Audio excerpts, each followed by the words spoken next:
We're talking about the difference between inverts and conventional forks today because it got asked. Sometimes it's easier just to make a video. Okay, this is considered a conventional fork. Down here is where the reservoir is, and these are the tubes that slide inside. So that would be considered conventional.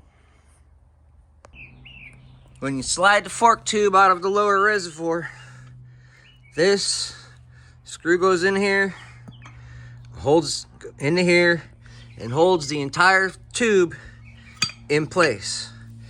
These little holes here and here are what regulate fluid flow. So you change the weight of the fork fluid, you can slow your forks down or you can make them go faster.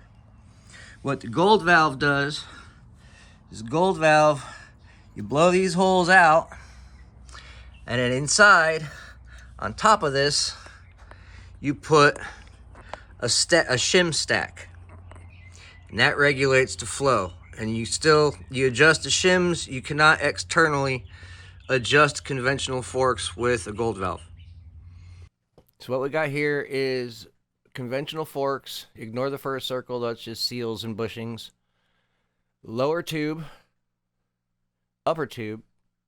The spring is inside the upper tube. Screw on the bottom is what holds everything together. That is the rebound tube.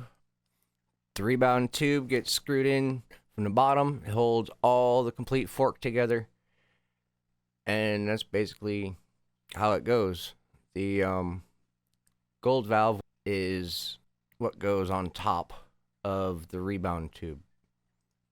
Now we've got the modern upside down invert fork. We've got the upper tube, lower tube,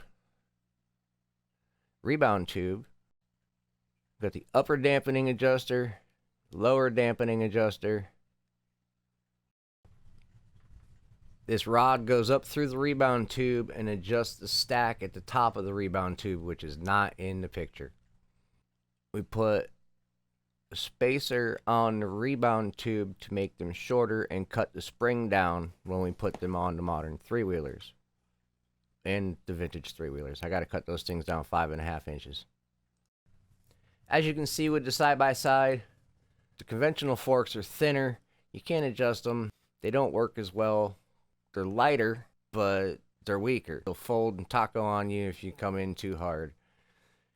Modern forks, on the other hand, they've got both adjustments, which make it really nice for setting up on a track and how you want to ride. They're a little extra heavy, so they add weight to the front of the three-wheeler to keep the front end down. They help with handling so many ways, and they're just all around better. And you can get parts for them still. Modern dirt bikes. This is the reservoir, and the fork tube slides up inside of it.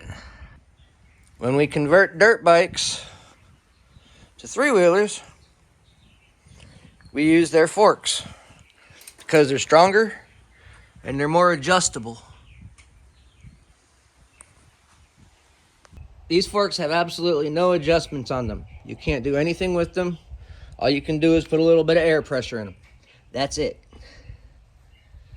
These forks, on the other hand, have a clicker adjuster here and one on the bottom, up underneath.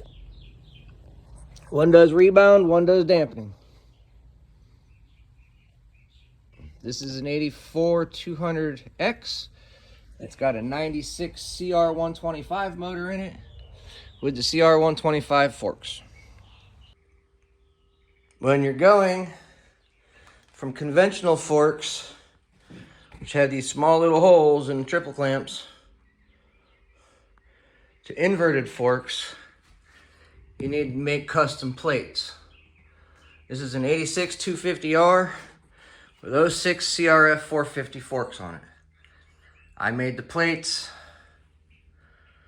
These are cut parallel with the frame. Real easy kit, but it gives you full adjustability. This, on the other hand, is an 07 KX 450.